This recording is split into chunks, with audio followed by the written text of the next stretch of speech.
Okay, folks, it's your buddy Mike Messier doing something a little different today. It's a restaurant review. It's kind of a tribute video of sorts, and it's also just some thoughts, okay? Thoughts on the wonderful world of Chinese buffets, perhaps all buffets in general, but the restaurant review portion of our video here is I went to this Chows Country Buffet. It's been in business, I want to say, a little less than a year here in Jacksonville, Florida. Jacksonville's the first major city in Florida as you come over the state line from Georgia.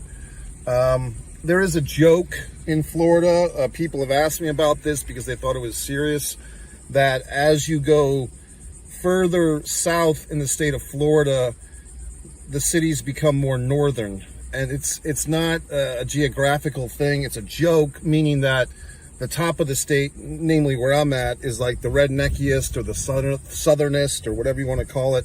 And if you go to wonderful places like Miami and Sarasota on the southern part of the state, it's more whatever, acclimated to society or more hip and modern, or LeBron James is smoking a cigar on the street or whatever the fuck. But in any event, I like Jacksonville. It's fine for me. And this wonderful restaurant took the place of a place I did go to probably more often than I should have. It was the Golden Corral Buffet. So I went there several times, and the Golden Corral Buffet, that's a chain you've probably seen. Maybe you've gone to, maybe you haven't. You know, I think is Golden Corral the one that's known, is that the buffet that's known for like the dripping chocolate? I think they kind of phased that out during the pandemic, but they used to have like the dripping chocolate you could stick your fucking strawberries in, or you'd see children like sticking their goddamn finger in there. So you're like, I don't want to eat that dripping chocolate. I don't think this buffet, when it was a Golden Corral, even had that option, at least not when I attended. And for whatever reason, that Golden Corral went out of business, and it took, I want to say, 4 or 5 months, maybe even longer, for this Mr. Chow's, country buffet to take over the joint. I think it's a one of a kinder. I haven't met Mr. Chow, but I'm sure he's a nice gentleman based on his buffet. And, it's more or less the same clientele. When I started going to buffets, I really started going to buffets in college. There was a bunch of gentlemen that I would hang out with, and we found this buffet. It was like a southern buffet of sorts. And I think, we jokingly go in there and eat, and we called ourselves a gentleman's club. There was like 5 or 6 of us, angry 18 to 20-year-old gentlemen going to buffets with each other. And one of the gentlemen, a guy named, his nickname was Moose, he referred to some of the other patrons as professional eaters, which I like that term. I give him credit for that. He was a big guy himself, as I was and still am. So he said it in a good-natured fashion, but he kind of dubbed some of the buffet eaters professional eaters. And when you do go to buffets, if you do go, it is part of the fun. It's part of the fun to, as a big person myself and other big people, you don't feel quite as bad about yourself because, suddenly I'm mid-sized in there. I'm kind of agile and deft. I'm kind of working the system, negotiating the crosswalks, and you see other people that are kind of larger, and I do lift weights and so forth, but you see these people that, they're in pretty rough shape, and I don't want to make fun, but I'll make fun. I mean, they're trying, but that's when you see the professional eaters come out. So if you are a heavy person, oddly enough, the buffet is probably not good for your health. But your self-esteem might improve because, you see that there's people in worse shape than yourself. So that's an upside. As a side note, and I'm really going to go down the path here, folks. I'm going to take on some subject matters that might be offensive and may not. When I was in high school, me and my little pack of friends, we would go to hockey games. We'd go to, Harlem Globetrotters games. We'd go to professional wrestling shows. We'd go to movies quite a bit. And between me and one of our other buddies, I think it was actually me, to be honest, but we came up with this thing of pointing out the heaviest person in the crowd, like the person that was the heaviest. I mean, I'm telling you, we're going down some dark roads here tonight, folks. Basically just kind of like, we wouldn't talk to them. We wouldn't like point at them, but we'd all like have our eyes out for that, what we call the FFIA, the fattest fan in attendance. And we just kind of like see who could find the person in the crowd or the audience of whatever event we were in that was the heaviest or the most out of shape, probably the best way to put it. And folks, guess what? You know, I'll be honest with you. There's been times when I've been the most out of shape person in the room. There's been times when I've been the best in shape in the room. I mean, you know, that's America for you. That's America. So the FFIA, if you're looking for something to do to break up your time, you can share this with your friends, your relatives. Make sure they all subscribe to One Mike Messier and give me credit. But the fattest fan in attendance game, you can do that with just about anything. I mean, you could say the prettiest fan in attendance, or the ugliest fan in attendance, or the tallest, or the shortest. You could do so many things with this, but the FFIA is really the core of the game, in my opinion. You can say, like, who's got the most tattoos? Like, if you want to be fucking politically goddamned correct, you could cover every spectrum of the asshole on this thing. But the old school, Northern Virginia, suburban thing that we did was FFIA, fattest fan in attendance. Going back to the buffet memories, I do have this very haunting memory from those early college buffet days. This was in Greensboro, North Carolina. It's crazy because I was in a bar here in Jacksonville a few nights ago. I won't name them, but people were openly smoking cigarettes inside the bar. I was shocked. I went to, what's that state? God, one of those southern states, like Mississippi or some such thing. And last summer, and people like all over the town were smoking indoors, which was shocking because where I've lived, you know, smoking indoors has been banned for decades. So it's just interesting that not all places are the same, folks. So what was I saying? Okay, so I go to this, you know, buffet as an 18-year-old kid, and I go in there and like everyone's having a good time. And there was this family that was kind of celebrating the fact that somebody had just had a baby, and they had the baby in the restaurant with them. And it was really like a newborn child. And the child was kind of sitting in their little baby chair or whatever the fuck, being babyish. And all the adults in this conglomerate, this family, were standing over the baby, kind of ka-chewing and hi. And there were 3 or 4 of them were all fucking smoking cigarettes, like basically in the direction of this infant. And I was really conflicted because a good portion of me was repelled and disgusted. How can you blow smoke in this infant's face? And I really did feel like saying something. But, you know, an 18-year-old kid approaching these people that were, however old they were, their 30s, their 40s, who knows? I was obviously had no backup. No one's going to back me up on this thing. I don't know these people. These are strangers. It is the South. You don't know who's packing. And so I really felt very conflicted and just angry. And I think I was also angry at myself because I didn't know how to handle the situation, because to me it's so goddamn obvious. You have this infant, you don't lean over the fucking baby with your goddamn cigarette in your fucking mouth and blow nicotine puffs into this infant. You don't do that. But I mean, who am I to tell these asshole adults what to do? Luckily enough, you know, all these years later, we have YouTube, so I can bitch about it. But it was one of those defining moments in my life where I see a criminal act, a disgusting behavior, and I want to say something, but I have this fear, and I don't know what the fear was. I mean, there's several of them. I don't know if any of them would assault me or say, "Hey, asshole, mind your own business." But I mean, that's the society we live in. I mean, I'm always finding myself in these situations where I'm the bodyguard, I'm the big brother, I'm the one trying to solve equations, I'm the one trying to progress society, and people are just blowing cigarette smoke into infants' faces. So, damn you, society. I tried my best. What else? I do, you know, part of the reason for me to do this video, fine folks, unfortunately, very few of you would know this. A good friend of mine passed away this March, probably for several of my years of teens, childhood, adulthood, probably, definitely my best friend for several of those years. You know how it is with friends. Like some years you're pretty tight, some years you're not. But this guy and I had a lot of good years, a lot of big memories. And unfortunately, he passed away in March at a young age, and very shocking. And the reverberations are still being felt, quite honestly. And today, as I was going into the buffet, I kind of say, like, why do I want to go to a buffet today? Like, I've been really kind of avoiding the buffets. I haven't been going to McDonald's. I haven't gone to McDonald's since Thanksgiving of 2023. This is June of 2024.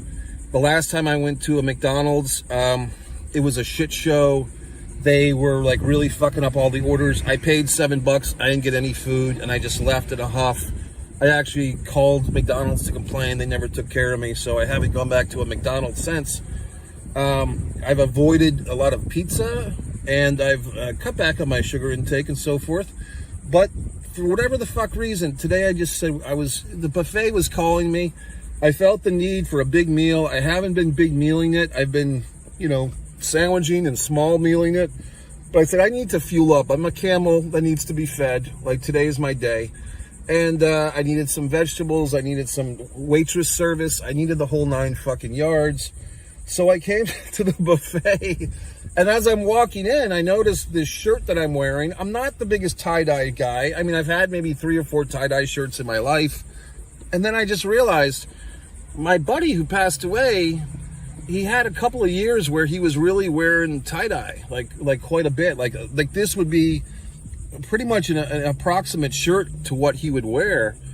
And I was like, fuck. Like, I think I'm having like a tribute meal for my pal.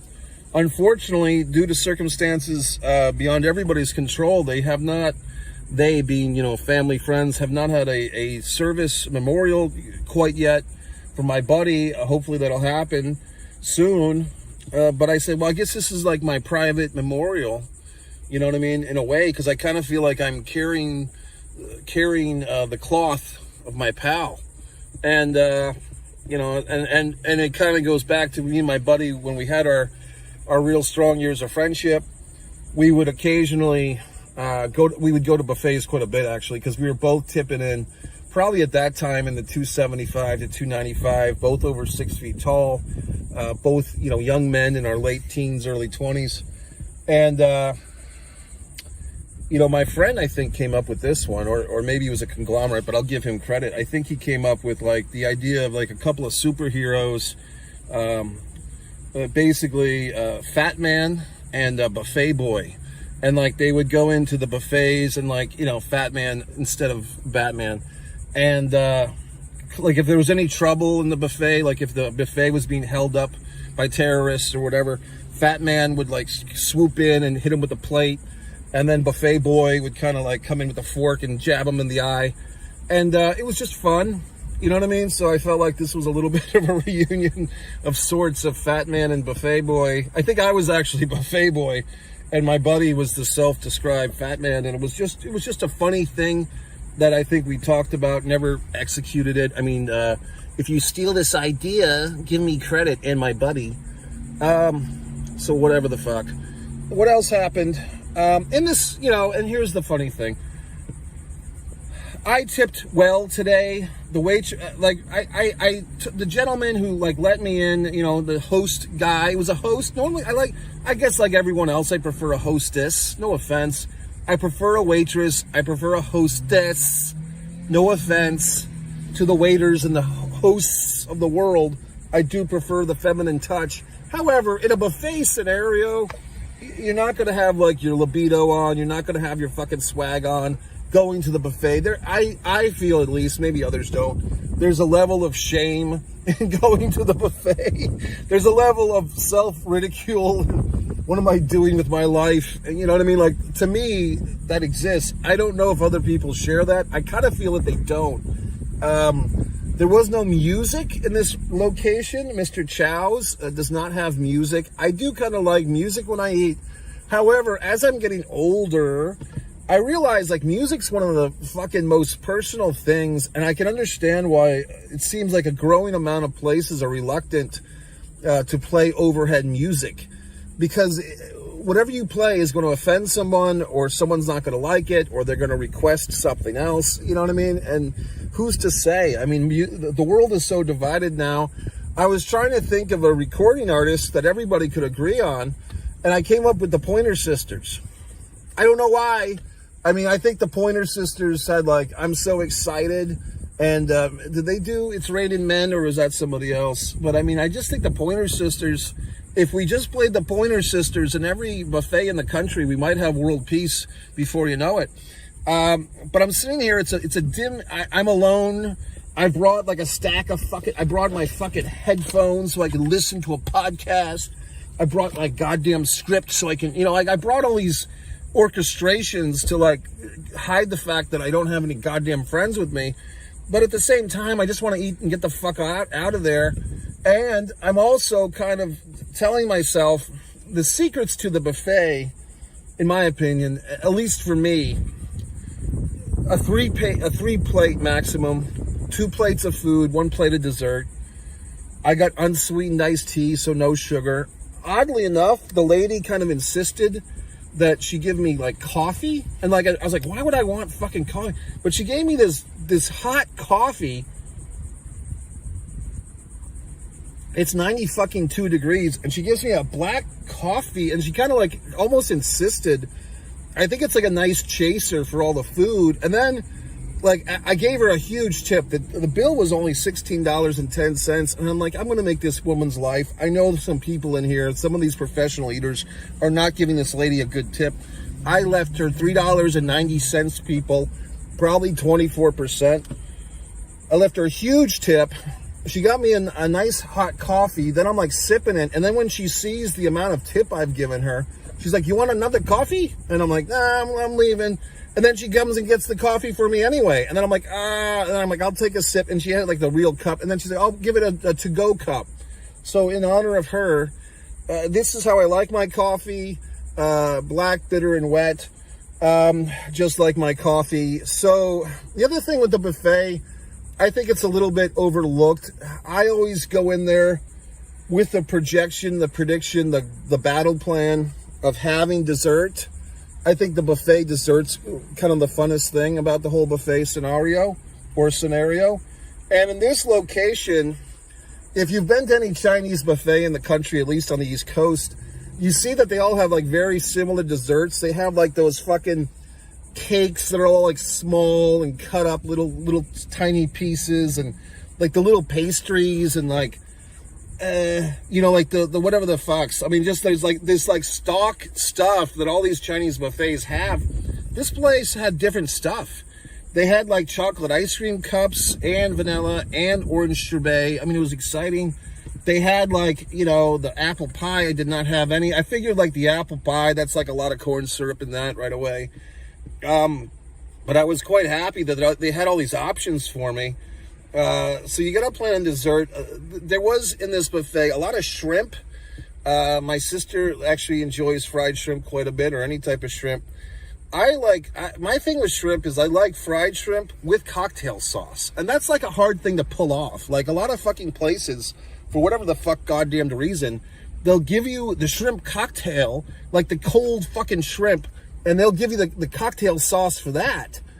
But they won't give you like fried shrimp with cocktail sauce, which is just as important to me.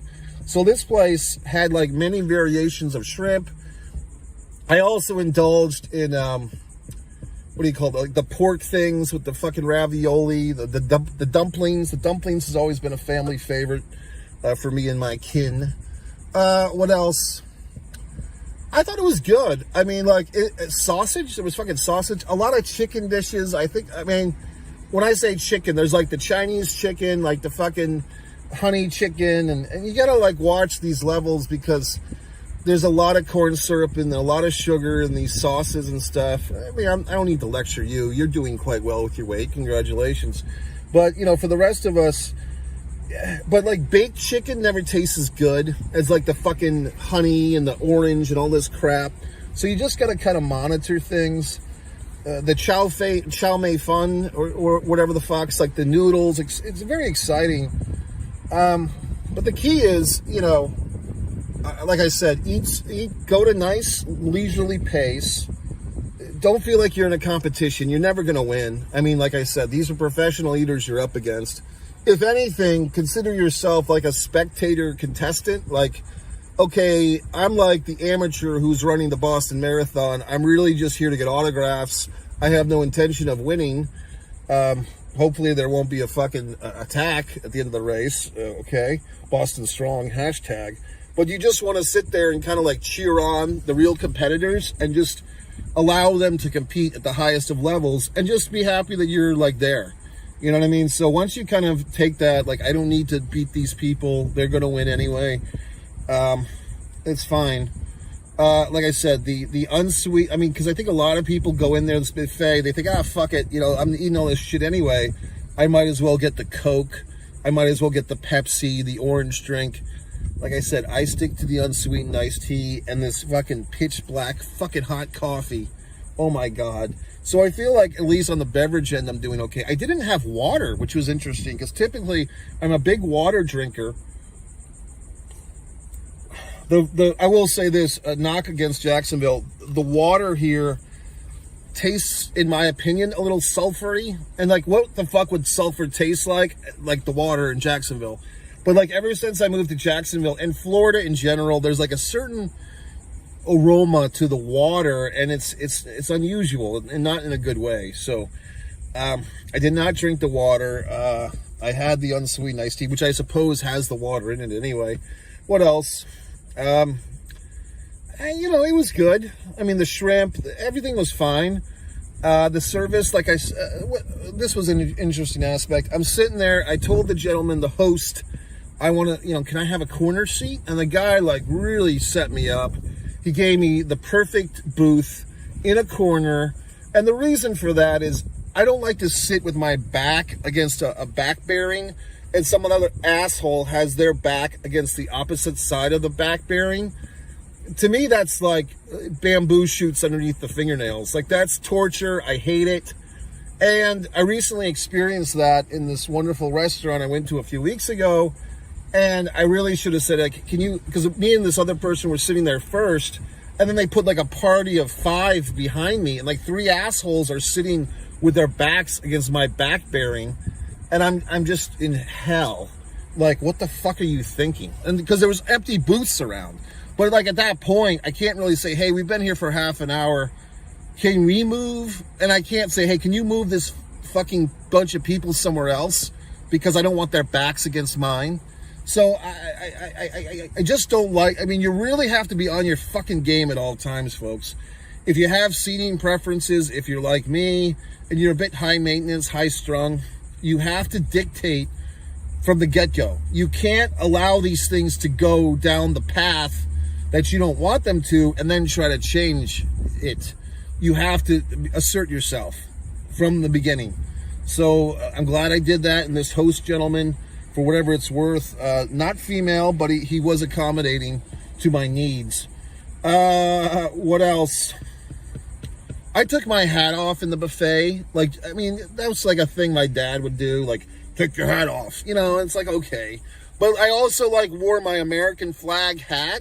Because I'm like, I'm going to expose myself. I'm the mark. I'm the American. I'm the one, you know, trying not to get fucking diabetes or high blood pressure. Please don't poison me. And there is kind of a funny little running joke, I think. I mean, can we be honest? Like, with Americans, like, hey, are they trying to fatten us up for, are they fattening us up for slaughter? Like, are they just kind of like giving us the honey chicken and the fucking, the chocolate and the chocolate drippings, and like, are they just trying to chubby us up so when they, you know, when they slice open our fucking bellies, they can have more food? Like, what's going on here? You know, are we being, you know, bred for feeding? You know what I mean? We'll make great pets, Perry Farrell, okay? So I don't know. It's just one of those things where, yes, it's comedy. Yes, I know Mr. Chow and Associates are hardworking people. And these are just my humorous little thoughts. I don't really think that. So it's just fun. You know, you just have a good laugh. You go, you enjoy watching the professional eaters professionally eat. You try to stay in your weight class. Like, you know, I go in there, I'm about 283, 284 today, which is good for me. But I don't want to like get up to 290 by the end of the day. Like, I want to stay in my class, so to speak. So keep that in mind. Here's the funny thing, amongst all these funny things. Towards the end of the meal, I'm like, you know, doing my dessert plate. And it's not just like one little dessert, okay? If you're going to be there, be there. If you're going to live, live.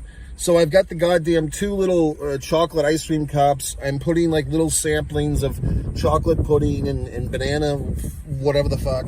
I wish it was banana Foster. It wasn't. It was just some banana pudding, whatever the fuck. And then I'm like, oh, well, this will be healthy. Then I'm like taking a fucking like 3 pieces of pineapple and a piece of cantaloupe and that fucking mango or whatever the fuck, like the kind of like orangey thing. And I'm like, well, this, I'll be fine. Like, between this and the black coffee and the unsweetened iced tea, I'm making healthy choices. Like, never mind like the honey chicken and the chocolate drippings and all this other horse shit I've fed into myself for the last 45 minutes. The fact that I'm having 3 slices of pineapple and 1 slice of cantaloupe, it's averaging out. Like, this is now a healthy meal. I mean, these are the lies we tell ourselves. So anyway, and then, oh yeah, I keep forgetting.